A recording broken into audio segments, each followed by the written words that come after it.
toxic chemicals, hazardous substances, poisons.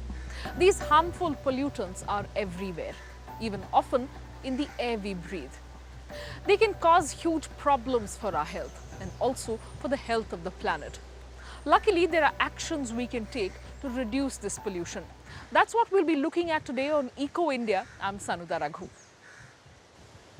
Let's start with air pollution. It's a major problem in India. In 2017, it was the cause of over 1 million deaths. To clear the air, there's still a lot we need to understand about the way pollution spreads. New monitoring systems in Delhi promise to help with that. Let's see how.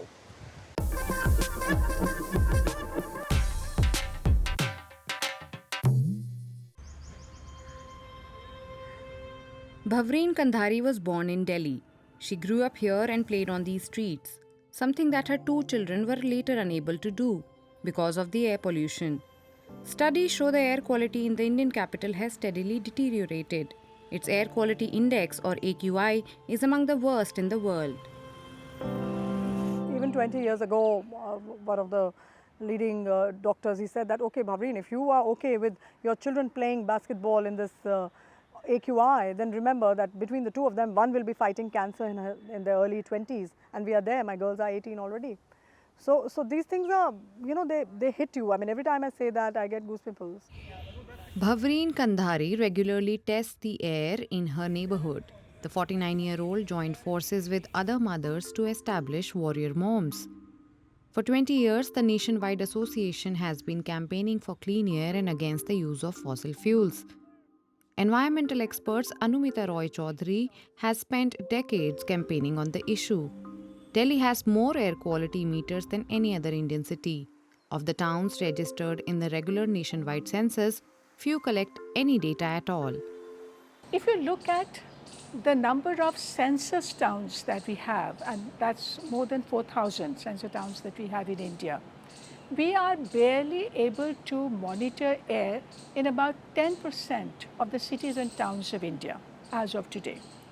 So less than 400 cities today have air quality monitoring systems. Delhi started measuring air quality 50 years ago. The levels were already extremely poor due to industry and diesel emissions. The city then passed laws and installed air filters. There are now 40 large, expensive measuring stations in use. Coal is not allowed in Delhi. Dirty fuels have been banned, okay? Not small things. So data then showed us that over a period of time, Delhi has been able to reduce pollution by at least 0.25%. But now this we know because we are monitoring that yes, we have taken action. So the pollution levels in Delhi are now not going, the long-term pollution trend is now not increasing further, but we have bent the pollution curve. Data is helping us to understand that. But the same data is also helping us to understand that even after achieving all this, Delhi still needs to cut pollution. A new measuring technique using small lightweight sensors is designed to help. It's installed at several intersections in a neighborhood and records the air quality daily at different times. The city of Gurugram near Delhi has already installed 8 of the sensors. If the air values at rush hour are high, the traffic is regulated differently. The devices can be moved to different locations as necessary. The company behind the sensors says the business world is also taking an interest. There are some private companies who have installed these systems, installed laminar in their campuses, just to ensure that the air in their campuses is good and it is good for the workforce. Like I have heard that a company, they have restricted the use of vehicles inside the premises. So based on the air quality data, based on our data, they have seen that the air quality index has gone up and they have started using bicycles. And now they have a very good air quality index, which is good for the environment and good for the workforce. The new sensors are up to 20 times cheaper than conventional devices. Another argument for local authorities to invest in them. Delhi is now planning to use the sensors at 13 locations in the city where air quality is specifically bad. Environmental activist Bhavreen Kandhari can hardly wait for the additional data. Anything that you don't see is like, you tend to think that it's not happening. So it's very important to bring in the data and the AQI monitors, and that should be something which is very easy. And now with the real time data management, you know, it can be a totally a different conversation going, you know, so it's critical. Bhavreen Kandhari and her organization Warrior Moms wanted to become a matter of course that people in India monitor the air quality, just like they look up the day's weather forecast. Clean, renewable energy is good for the environment, or so we think. Biomass involves regrowing resources and using waste to make energy, and it sounds like a perfect alternative power source. It's currently responsible for 5% of energy globally. But how clean is it really? Let's find out. Our banana peels, nutshells, and other leftover foods can actually power the device you're watching this on. It's called biomass energy. Not just leftovers, wood, plants, or animal feces can also be a source of electricity or heat. We are surrounded by biomass and, as such, by opportunities. Trash from the dump, as well as waste from homes, restaurants, or farms, all provide suitable organic matter. The collected waste is cleaned at a processing plant. At temperatures of around 55 degrees Celsius, the waste is sealed off from oxygen and eaten up by bacteria in a bioreactor. This process, called anaerobic digestion, generates gas that contains high quantities of methane. It's a powerful source for generating electricity and heat once it's fed into the gas grid. It can also be used to power natural gas vehicles. The leftover biomass can be used as compost for farming, for example, making the whole process circular. Biogas plants of this type exist all over the world. In Europe, there are around 20,000. There are 2,200 biogas plants in the US, and about the same in Thailand, Malaysia, and Indonesia combined. Biogas plants produce only a quarter of the CO2 emissions that coal plants emit. And biomass energy has one large advantage over solar and wind in that it's on demand. So you don't care if the wind's blowing and the sun's shining. But there is a catch. Biomethane can leak from these facilities. This gas's ability to warm the planet is much greater than that of CO2. And biogas facilities are only sustainable as long as waste is used. If crops are cultivated for the purpose, it's not viable. The same is true of biofuels produced from biomass, like bioethanol or biodiesel. The crops for them need to be grown, and that takes away space for food crops, or even depletes forests and biodiversity, as is happening with palm oil trees in Indonesia, sugarcane in Brazil, and rapeseed in Germany. Wood pellets are an alternative and increasingly popular biofuel, but researchers say there is strong evidence that natural forests and habitats in Eastern Europe and North America are being destroyed by the rising demand for wood pellets through illegal logging. US, EU and British policymakers have classified woody biomass as renewable, and therefore governments are subsidizing the production and burning of wood pellets. Producers are required to reforest areas so the CO2 that is released while burning pellets is reabsorbed. But a study found that depending on the type of forest, it could take between 44 and 104 years until newly planted trees can absorb the same amount of carbon sucked up by the ones that were cut down. Over a 100-year period, hands down, trees, pine, any of these ag crops are a good source of energy over 100 years. Over 25 years, over 40 years, frankly, they probably aren't. Especially when forests play another crucial role. Countries are spending money they should be spending on true renewables like wind and solar on this energy source that's not going to get us where we need to be as a planet. Fast-growing plants could be another option because the carbon emitted could be absorbed again much more quickly than in trees. can you make biomass sustainable and make sure it has a positive carbon impact? The answer is yes. But then you have to get into the details of what kind of biomass, what kind of land. Ultimately, most forms of biomass pretend to be better than they are. Burning wood alone, for example, is not a solution because even if it's sourced sustainably, it still produces emissions. Wood waste can, however, be digested by bacteria at a biogas facility, and organic products, like that banana peel powering your phone, can help manage waste cycles. Today, biomass energy covers only a small part of our worldwide demand. It can work in combination with other renewables, but it's not scalable to be our main energy source in the future. From renewable energy to electric vehicles, many countries are encouraging a transition to electric mobility.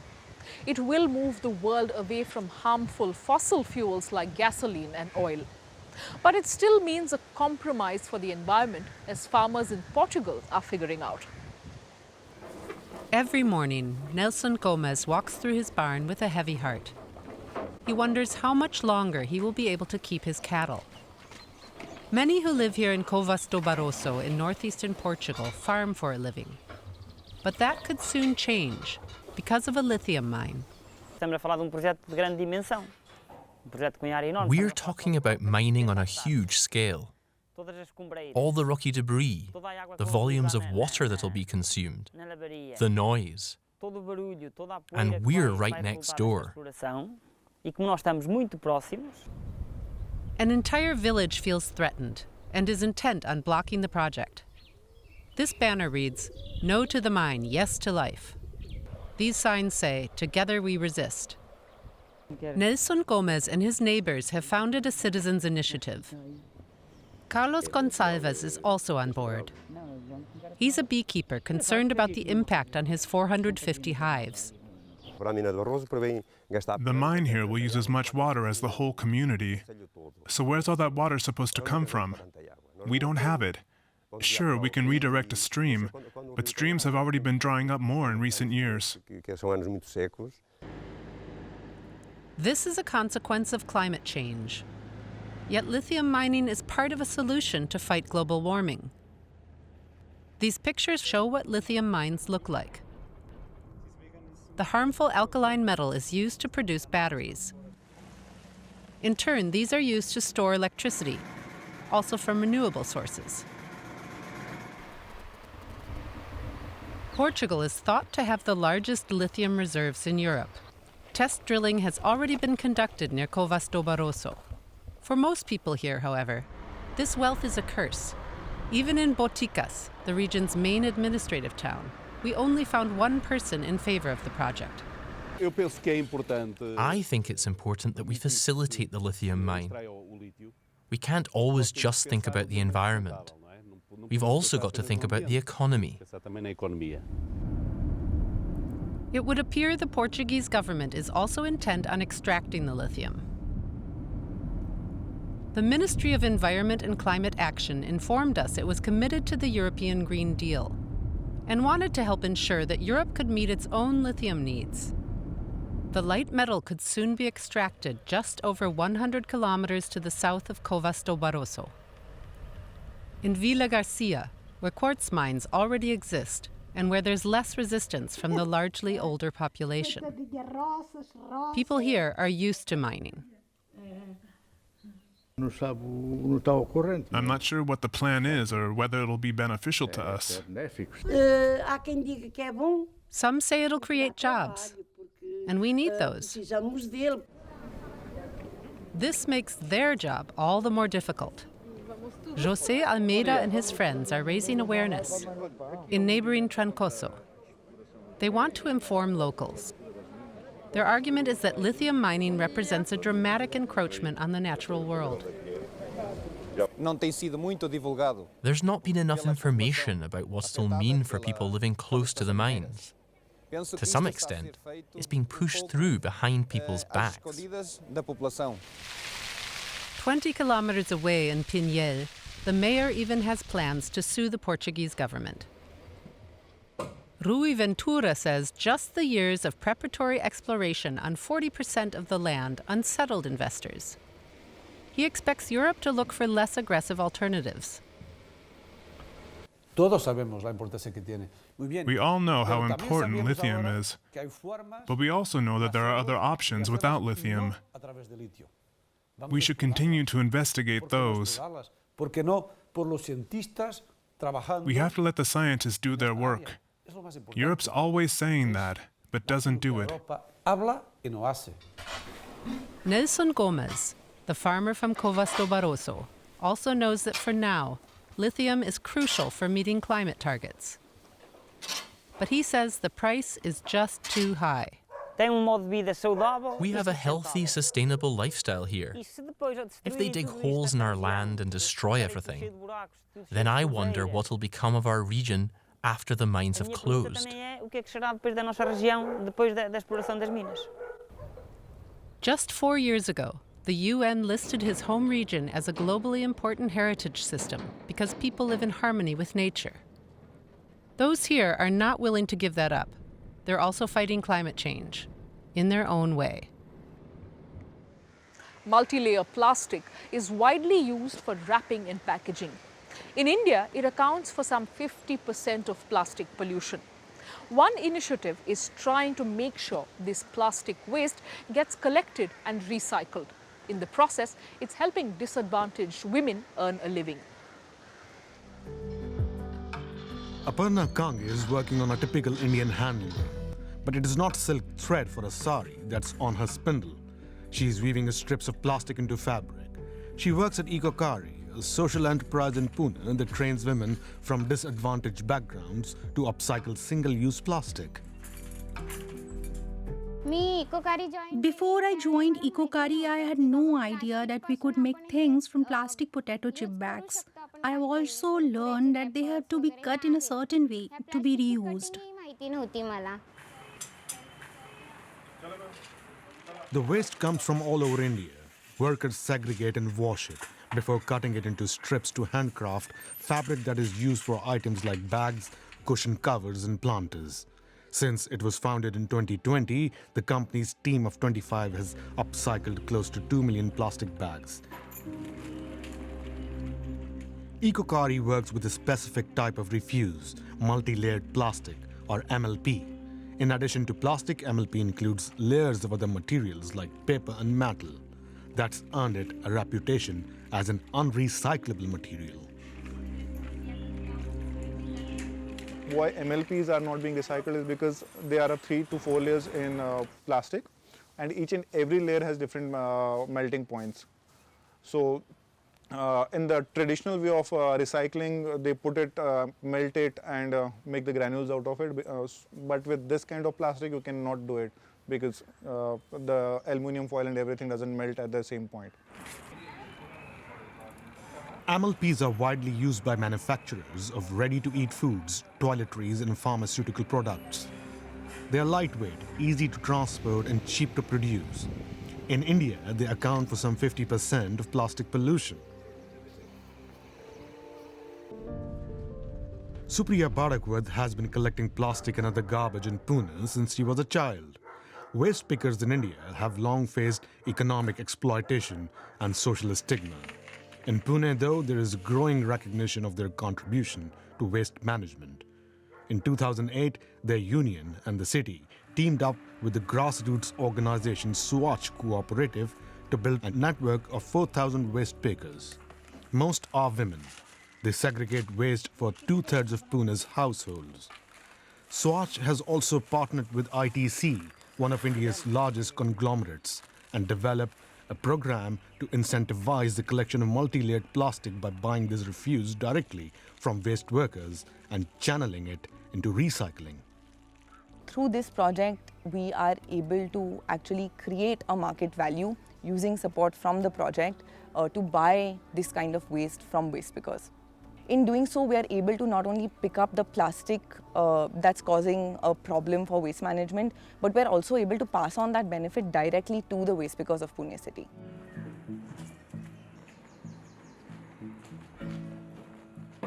So far, the project has diverted around 1,000 metric tons of MLP away from landfills. That's more than 200 million packets of chips. Waste pickers' monthly earnings have increased too, now that they have buyers for MLP wrappers. Now we can sell all the plastic wrappers and not just a selection. Wrappers from biscuits, chips, chutney, parcel packaging, everything. This factory in Maharashtra says it's a myth that multi-layer plastics can't be recycled. The material accounts for 40% of the waste that has been processed here over the past 50 years. Actually, MLP हर कोई नहीं कर पाता है. कारण क्या है? इसलिए एक बहुत cost. There aren't a lot of people doing MLP processing because it is a costly and lengthy process. Once the MLP is processed, it can be used to make not just fabric, but items like benches, dustbins, and even tiles. But MLP recycling is a labor-intensive process that also uses a lot of water and power. Most of the MLP waste that is collected still ends up in landfills or gets incinerated, which adds to the air pollution. India is still a long way from phasing out multi-layered plastic, but initiatives like Swatch and Ecokari are creating a path for positive change. Pollution isn't always just harmful. There are sometimes possibilities to find a use for it, like the greenhouse gas carbon dioxide, for example. Once captured, it can be used to make something very useful. Our reporter was thrilled to learn about a new use from Canada. Hey, ever heard of this? You can build houses with gas.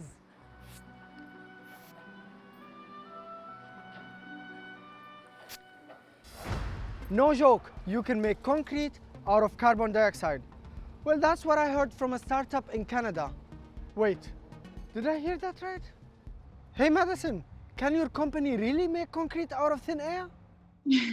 We can't actually make concrete out of thin air. What we do is we have a CO2 embedded or enhanced supplementary cementitious materials. It's a very long word, but essentially it's an additive that can replace a portion of cement in a concrete mix.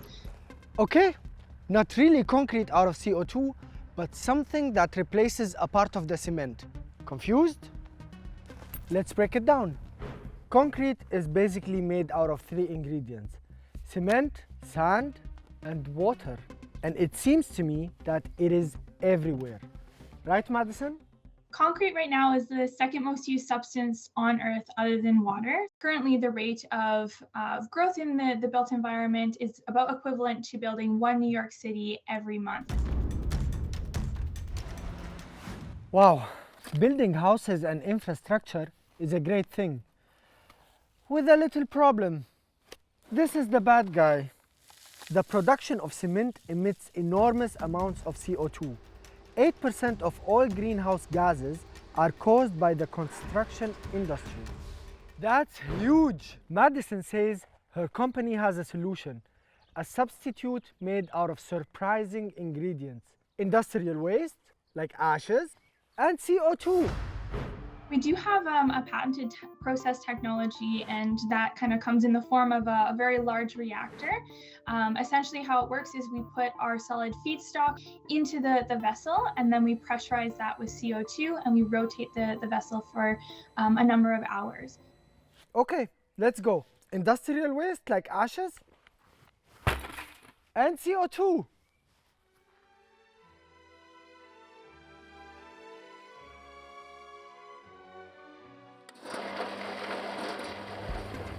Hey, what's happening? In a chemical process, the CO2 molecules mineralize with the industrial ashes. It is as if the greenhouse gas fossilizes. A completely different material comes out, and it can replace up to 40% of the cement. The production does not emit greenhouse gas, it absorbs it. In other words, the climate-damaging greenhouse gas is trapped in the concrete. Madison, you want to build the future with the waste of today. We project that by 2030, we'll be able to achieve 600 megatons of carbon reduction. Good luck. Using cement substitutes can't make the construction industry completely green, but it can at least make it a bit greener. With so much pollution in the world, it's easy to feel overwhelmed and do nothing. But there are people looking for ways to tackle this problem, and every small solution is a step forward to a better world. If you are one of them, let us know on ecoindia@dw.com. Until next time, from all of us in India and Germany, goodbye and thanks for watching.